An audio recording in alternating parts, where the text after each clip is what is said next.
Yeah, good morning or good afternoon again. This is Tuesday the 7th, and today we are in Genesis 29. We're going to be looking at verses 1 through 20 today. The Word of God says, Then Jacob went on his journey and came to the land of the people of the east. As he looked, he saw a well in the field, and behold, 3 flocks of sheep lying beside it. For out of that well the flocks were watered. The stone on the well's mouth was large. And when all the flocks were gathered there, the shepherds would roll the stone from the mouth of the well and water the sheep, and put the stone back in its place over the mouth of the well. Jacob said to them, My brothers, where do you come from? And they said, We are from Haran. And he said to them, Do you know Laban, the son of Nahor? And they said, We know him. He said to them, Is it well with him? And they said, It is well. And see, Rachel, his daughter, is coming with the sheep. He said, Behold, it is still high day. It is not time for the livestock to be gathered together. Water the sheep and go, pasture them. But they said, We cannot until all the flocks are gathered together and the stone is rolled from the mouth of the well. Then we water the sheep. While he was still speaking with them, Rachel came with her father's sheep, for she was a shepherdess. Now as soon as Jacob saw Rachel, the daughter of Laban, his mother's brother, and the sheep of Laban, his mother's brother, Jacob came near and rolled the stone from the well's mouth, and watered the flock of Laban, his mother's brother. Then Jacob kissed Rachel and wept aloud. And Jacob told Rachel that he was her father's kinsman, and that he was Rebekah's son, and she ran and told her father. As soon as Laban heard the news about Jacob, his sister's son, he ran to meet him and embraced him and kissed him and brought him to his house. Jacob told Laban all these things, and Laban said to him, Surely you are my bone and my flesh. And he stayed with him a month. Then Laban said to Jacob, Because you are my kinsman, should you therefore serve me for nothing? Tell me, what shall your wages be? Now Laban had 2 daughters.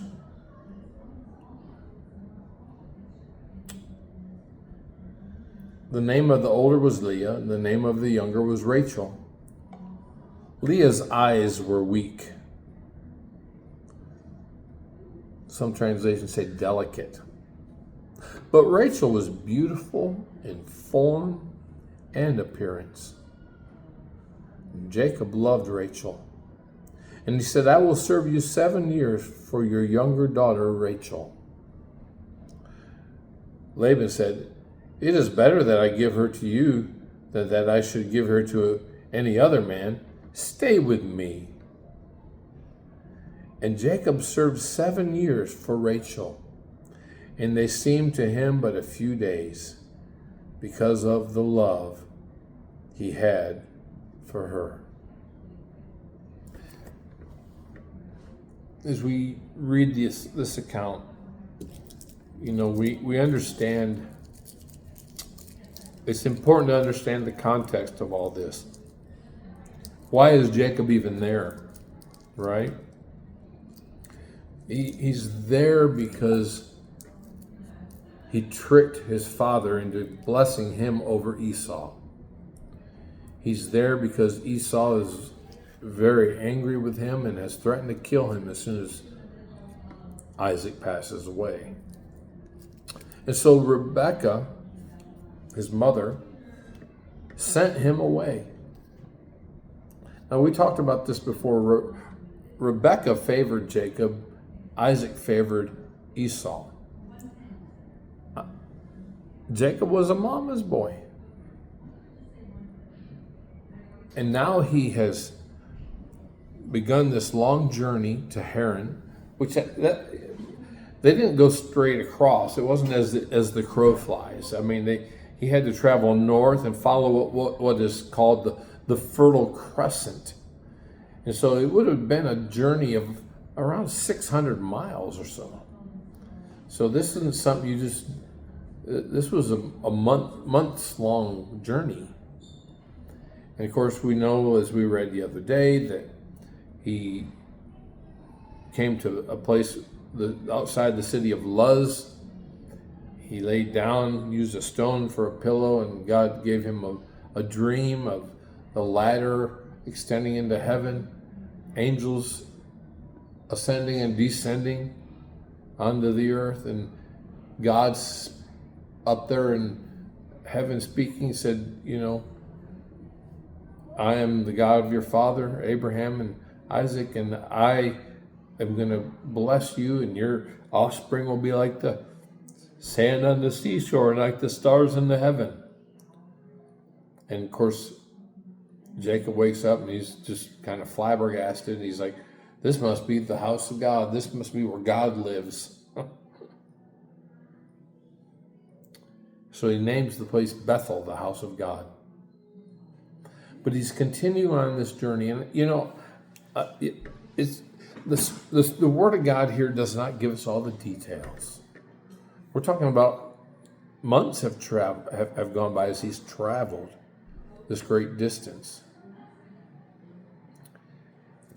And it's hard to imagine, he had this experience at Bethel, which is all the way back in just outside Jerusalem. So he's come a long way to come to where the land of Haran, where Rachel is watering and caring for her father's sheep because she's a shepherdess. And what do we learn? What do we see here? Jacob sees the well. He sees the shepherds out there and sheep lying down around the well. And he inquires of them, do you know Laban?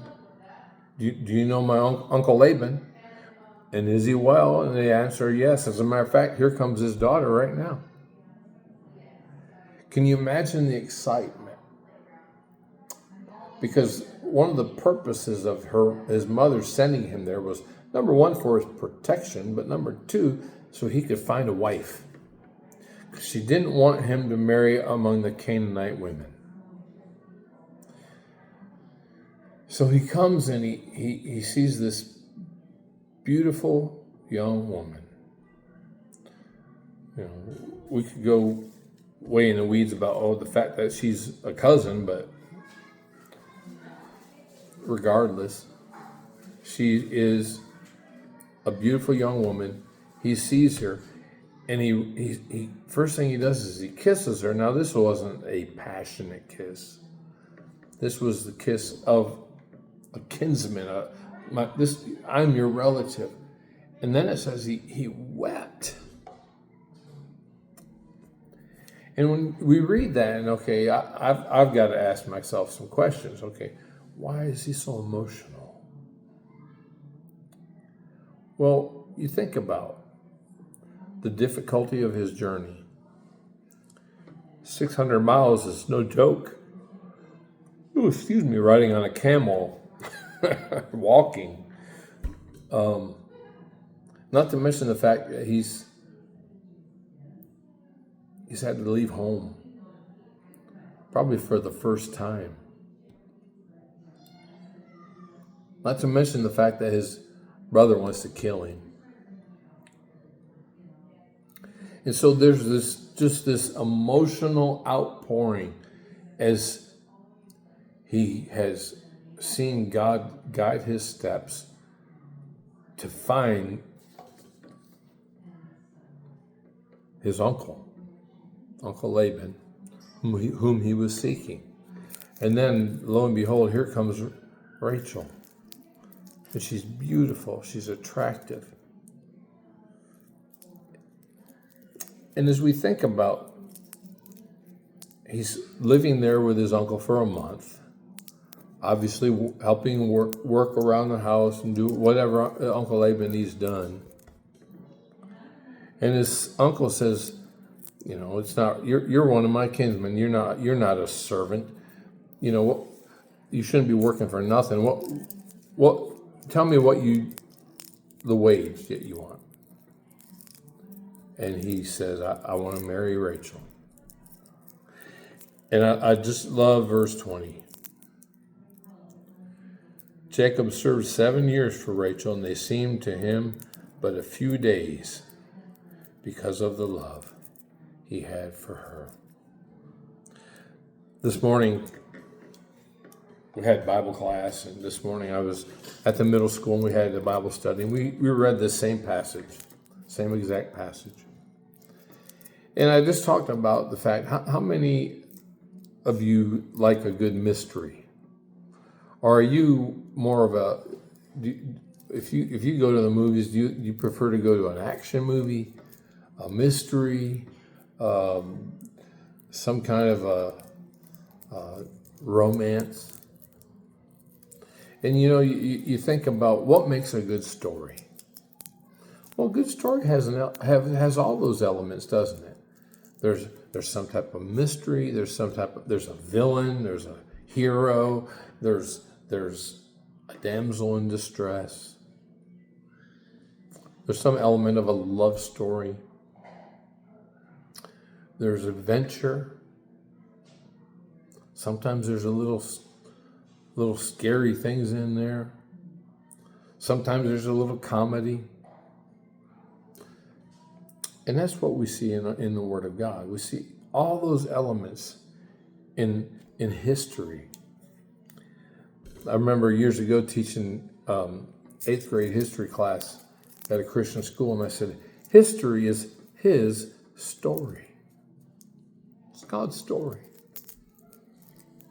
And so as we read this, what are the things that stand out? It's one thing to read for information. That's all good and fine, but how do I apply it to my life? And I just think it's important to note that, number one, God guided his steps. God guided Jacob's steps. Number two,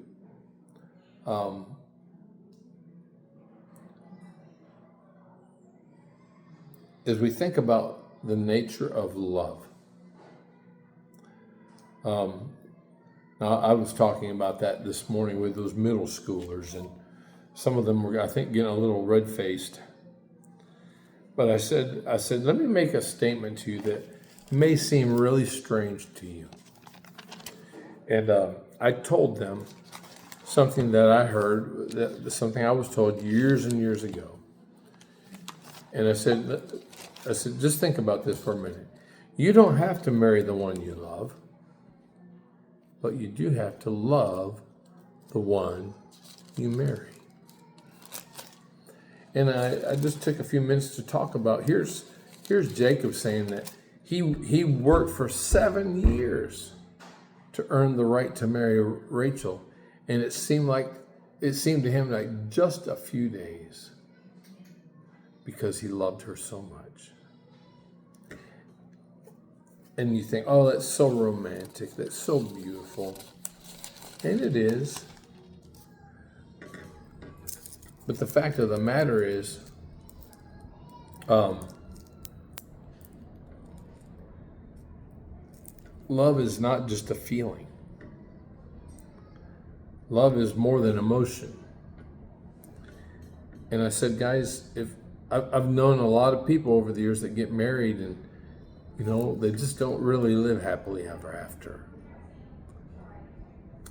And it takes a great deal of commitment to have a marriage that endures trials, that endures time.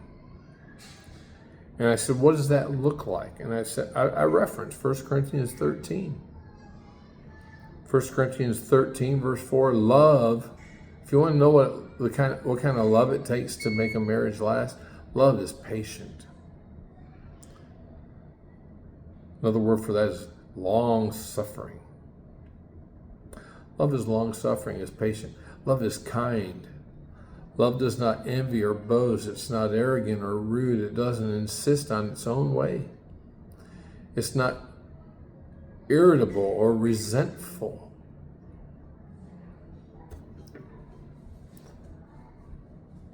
Be honest, sometimes you get up in the morning before you've had a chance to really get the cobwebs out and get a cup of coffee, and sometimes that can be a little irritable. Sometimes I'm not all that loving in the morning. But because love is patient and love is kind, my wife hasn't kicked me out on my ear. So, that's sort of the way it works. It's a give and take. We all have our moments. We all have our moments. And, as we think about the application of this account in Genesis, well, we read about a love, a commitment that was so deep that it made time pass quickly. And so, how do I apply this passage to my own life? That